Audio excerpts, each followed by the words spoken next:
Tu te mets dessus, Yvan. Allez. Un timer? C'est pas un timer, c'est une vidéo. Je m'appelle Noémie Sebayashi, j'ai 31 ans, j'habite à Marseille, j'habite à Paris avant. Je suis franco-japonaise, j'étais anciennement gérante et designer d'une marque qui s'appelait Natto Franco et que j'ai arrêtée en août 2019 pour des raisons de santé, pour faire simple.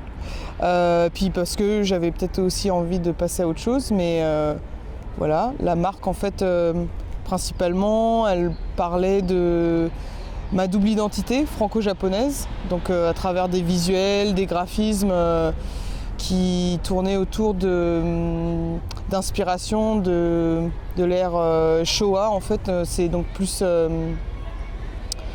des images d'archives en fait des années 80 on va dire. En tant que hafu, en tant que métisse japonaise, ce qui m'intéressait, c'était vraiment les livres en fait, d'images que mon père a encore et toujours à la maison. Et de voir des visages, des figures vintage quoi, de femmes et d'hommes que je ne voyais pas forcément dans les médias ou dans la culture connue du Japon. Et du coup, je pense que mon inspiration, elle venait de là.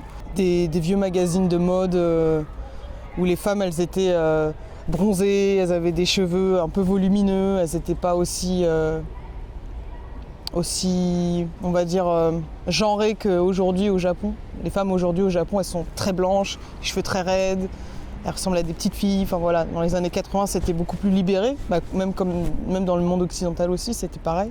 Je suis toujours inspirée par ces images-là. J'ai une énorme collection de livres imagés chez moi que j'essaye de rapatrier au fur et à mesure à Marseille. C'est un peu compliqué, mais voilà quoi, c'est encore toujours ma passion quoi, les vieux livres. Moi j'adore les sapes, j'adore le streetwear, le côté unisexe en fait du streetwear, ça me plaisait beaucoup. Moi je me suis toujours habillée avec des baggy, avec des... Enfin voilà, toujours dans un délire un peu garçon manqué quoi. Mais c'était vraiment inconscient. Puis en fait quand j'ai commencé ma marque, je crois qu'en France, il y avait pas autant de hype autour du streetwear, donc c'était pas codé comme aujourd'hui. Ouais, la sap ça vient de mon père. Mon père il m'emmenait toujours dans les friperies à Châtelet, les bonnes coupes, Carhartt, tout ça. Enfin c'était vraiment, c'est encore toujours comme ça que je m'habille quoi. Enfin. Dès que j'ai pu aller à Tokyo pour ma marque et même pour des voyages personnels, j'ai rencontré beaucoup de hafu. Moi, ça a été, des hafu, des métisses comme moi, et ça a été une énorme révélation, quoi. Donc dès que je pouvais, je castais des hafu comme moi pour ma marque, quoi. On en parle aujourd'hui, de la représentation, de la diversité, etc. Mais il y a encore beaucoup de travail. Mais moi, c'était vraiment pour mon cas avoir des personnes métissées, pas forcément dans les codes de beauté japonais qu'on connaît. Enfin, les femmes asiatiques aujourd'hui, les femmes japonaises, on a un cliché très très restreint de à quoi elles devraient ressembler. Et moi, je suis à moitié japonaise et ça veut pas dire que c'est pas parce que je rentre pas dans les codes que je le suis pas forcément quoi. Je me suis bien amusée, hein. C'était un métier de passion, c'est comme avec T-Max Lover quoi, ça te fait vivre tous les jours quoi. Mais bon, je pense en 2019 j'étais un peu fatiguée, j'avais un peu fait le tour quoi, j'avais envie de nature, de concret quoi, de redescendre un petit peu sur terre. Enfin, c'est un beau métier mais en fait le rythme fait que c'est juste ultra prenant. Enfin, tout ce qu'on souhaite, c'est que les jeunes créateurs et les designers, ils percent, c'est tout ce qu'on leur souhaite. Mais une fois qu'ils percent, en fait, il y a toutes les conséquences qui s'enchaînent derrière, la production, faire mieux, faire plus, répondre aux clients, répondre à l'agent, répondre aux magazines. Enfin, c'est beaucoup de travail gratuit aussi. Ça, c'est quelque chose dans la mode. Quand on est dedans, on ne réalise pas les quantités de travail gratuit qu'on fournit sans même s'en rendre compte, quoi. Et parce qu'on veut répondre à la demande et on veut dire oui à tout le monde. Et moi, je ne savais pas dire non à l'époque. Et Et ouais, j'en avais juste marre, je me suis reconvertie dans le jardin.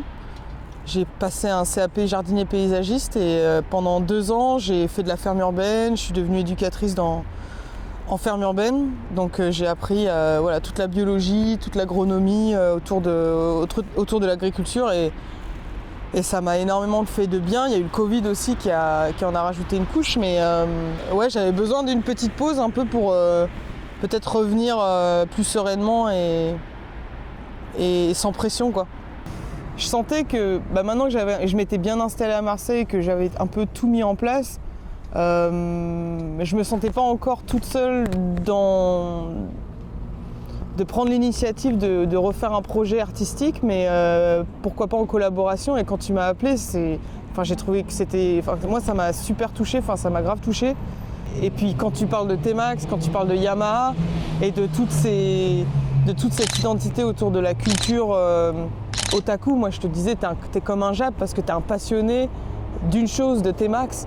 Et les otaku, c'est ça, c'est des gens qui sont obsessionnels en fait d'une chose. On parle des otaku de manga, des otaku de jeux vidéo, mais il y a des otaku de tout au Japon. Il y a les otaku de moto, il y a les otaku de skate, d'escalade, de tout ce que tu veux. Et toi, t'es un vrai otaku de bécane et je respecte beaucoup ça chez toi, quoi. Et je me suis dit, puis tu bosses bien, quoi. C'est toujours à la cool avec toi, c'est toujours tranquille. Et tu m'as laissé le temps en plus de revenir dans le graphisme et dans l'illustration. Ça faisait des années que j'avais pas touché à un crayon.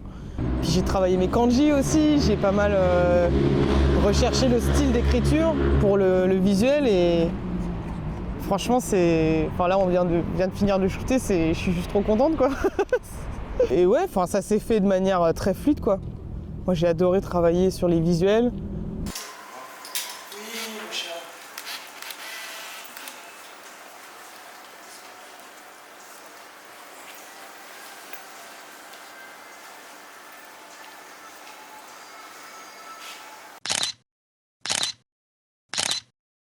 Et là, en fait, j'ai choisi de représenter une garu. Alors, garu, c'est girl, c'est la traduction phonétique en katakana de girl. Et en fait, c'était un genre dans les années 2000, début 2000, où en fait, les filles, elles se maquillaient, mais à fond, très très superficielles, comme des poupées, en fait. Les filles, comme les garçons, ils ont un uniforme, ils ne peuvent pas s'habiller comme ils veulent. Certaines écoles interdisent les cheveux bleachés ou pas de teinture, voilà. Elle a les cheveux orange. On sent qu'elle s'est maquillée un peu à l'arrache dans les toilettes d'un Starbucks, si à l'époque ça existait. Mais elle a quand même l'uniforme en fait avec son sac et toutes ses affaires de cours. Ouais, le fait d'avoir choisi une garu, vu que c'est un thème qui a un peu d'aide aujourd'hui, qui n'existe plus dans la street au Japon, ça parle de nostalgie aussi, quoi. À côté d'elle, il y a un T-Max qui est ultra moderne. Mais bon, T-Max, c'est Yamaha, ça parle de roots en fait. Moi, c'est en fait pour peut-être amener la personne qui voit l'imprimé un peu à la nostalgie des années 2000, quoi. Les Y2K, c'est un peu comme ça qu'on le définit aujourd'hui, mais voilà, au Japon, les filles ressemblaient à ça à l'époque, quoi. Les 2 kanji qu'il y a dans les cœurs, ça veut dire...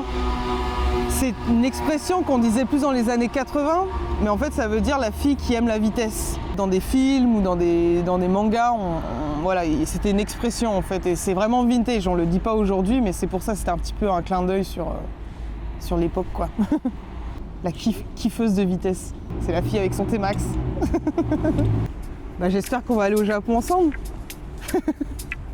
qu'on va shooter ensemble dans les rues de Tokyo. Merci!